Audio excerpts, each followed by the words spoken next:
Hello అండి, welcome to my channel Madhu మహా vlogs. ఈ వీడియో వచ్చేసి న్యూస్ ఛానల్స్ పైన ఒక స్పూఫ్, అంటే అన్ని ఛానల్స్ కాదు, కొద్ది చిన్నపాటి యూట్యూబ్ ఛానల్స్ ఉన్నాయన్నమాట. వాటి మీద కొంచెం ఒక స్పూఫ్ లాంటి వీడియో అయితే చేశాను. ఏదైనా ఒక చిన్న టాపిక్ దొరికితే చాలు దాని గురించి గంటలు గంటలు టెలికాస్ట్ చేయడం, దాని గురించి డిస్కస్ చేయడం, దాని గురించి డిబేట్స్ పెట్టడం అలా ఫ్యాషన్ అయిపోయింది అనమాట. సో అలాంటి వాటిల్లో నేను ఒక చిన్న టాపిక్ తీసుకొని ఒక స్పూఫ్ లాగా చేశాను అనమాట. జస్ట్ కేవలం ఎంటర్టైన్మెంట్ పర్పస్ ఓన్లీ. అండ్ మీరు ఖచ్చితంగా ఈ వీడియోని ఎంజాయ్ చేస్తారు. లాస్ట్ లో కూడా మీకు అవును కదా, నిజమే కదా అనే ఫీల్ అయితే వస్తుంది. ప్లీజ్ కామెంట్ చేయడం మర్చిపోకండి. Thank you. నమస్తే, వెల్కమ్ టు ఉత్తితి ఛానల్. చూస్తున్నారు కదండి బ్రేకింగ్ న్యూస్. ఒకే దోమకాటికి బలైన నలుగురు యువకుల పరిస్థితి అయితే విషమంగా ఉంది. ఆ నలుగురు యువకులు ఆసుపత్రిలోని ఐసీయూలో ఇప్పుడైతే చికిత్స పొందుతున్నారు. అసలు ఇంతకీ ఆ యువకుల పరిస్థితి ఎలా ఉంది ఏంటి అనేది మన ప్రతినిధి మధు ద్వారా తెలుసుకుందాం. Over to Madhu. హలో జానక్ గారు, వినిపిస్తుందా మధు? ఓకే మధు. జానక్ గారు వినిపిస్తుంది. పక్కన లైన్ లో డాక్టర్ గారు కూడా ఉన్నారు. ఒకసారి వాళ్ళతో మాట్లాడతాను, వాళ్ళ అప్డేట్స్ కనుక్కుంటాను. అసలు వాళ్ళ పరిస్థితి ఎలా ఉంది, ఆ నలుగురు యువకులది, అండ్ వాళ్ళ ఆరోగ్య పరిస్థితి కూడా నేను ఒకసారి తెలుసుకుంటాను. మీరు కొంచెం లైన్ లో ఉండండి. ఓకే మధు. సార్, డాక్టర్ గారు చెప్పండి. ఆ నలుగురు యువకులు ఎలా ఉన్నారండి? బాగున్నారా? ఓకే, వాళ్ళ ఆరోగ్యం ఎలా ఉంది? ఓకే, బాగానే ఉందా? ఓకే, ఎప్పుడు డిశ్చార్జ్ చేస్తున్నారు సార్? ఓకే ఓకే ఓకే ఒక 2-3 రోజుల్లో డిశ్చార్జ్ చేస్తున్నారా? సరే అండి, thanks for the updates. Okay అండి, నేను లైవ్లో ఉన్నాను, మళ్ళీ కాల్ చేస్తాను. Thank you.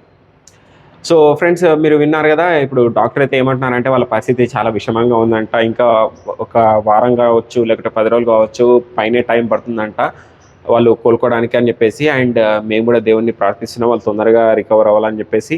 అండ్ యాక్చువల్గా అసలు ఇది ఎందుకు ఇంత సెన్సేషన్ అయిందంటే, ఒకే దోమ వల్ల నలుగురు యువకులు కాటుకు గురయ్యి వాళ్ళు ఇలా హాస్పిటల్ పాలయ్యారన్నమాట. ఐసీయూలో ఉన్నారు ప్రజెంట్. యాక్చువల్లీ ఇప్పుడు వాళ్ళు నేను ఇంటర్వ్యూ తీసుకుందాం అనుకున్నాను. డాక్టర్ గారు ఏం చెప్పారంటే ఐసీయూలో ఉన్నారని చెప్పారంట.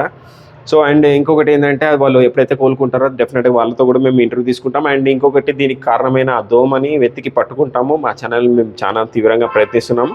ఆ దోమతో కూడా మేము ఇంటర్వ్యూ తీసుకుంటాము. అసలు దానికి కారణాలు ఏంటి, అసలు ఎందుకు అంత నలుగురిని కుట్టి ఇంత అనారోగ్యం పాలు చేసిందో కూడా మేము తెలుసుకోవాలనుకుంటున్నాం.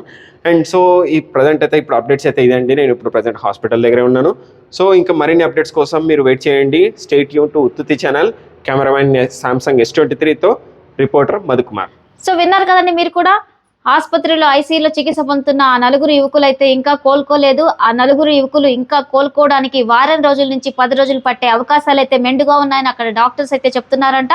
ఆ ఎవరైతే దోమ ఆ నలుగురు యువకులకి ఇలాంటి విషమ పరిస్థితికి కారణమైందో ఆ దోమ గురించి కూడా తీవ్రమైన గాలింపు చర్యలు అయితే జరుపుతున్నారంటండి. మొత్తానికి ఆ దోమ దొరికిన తర్వాత దాని మీద తీవ్రమైన పరిశోధనలు అన్ని చేపట్టిన తర్వాత దానికి సరైన ట్రీట్మెంట్ అయితే కనుక్కునే ప్రయత్నం కూడా మన డాక్టర్లు అయితే చేస్తున్నారంట. దానికి మందులతో పోతుందా లేదు అంటే ఏదైనా వ్యాక్సిన్ తీసుకురావాలా, లేదంటే అంతకు మించి ఇంకేదన్నా ఉందా అనేది డాక్టర్లు అయితే ఇప్పటికీ ఆలోచిస్తున్నారంట. తొందరగానే ఐసీయూలో ఉన్న ఆ నలుగురు యువకులు తొందరగా కోలుకోవాలని మనందరం కూడా మనస్ఫూర్తిగా కోరుకుందామండి. ఇదండి ఇవాల్టి బులెటిన్. నెక్స్ట్ బులెటిన్ తో మళ్ళీ కలుద్దాం. అంతవరకు నమస్తే, సెలవు.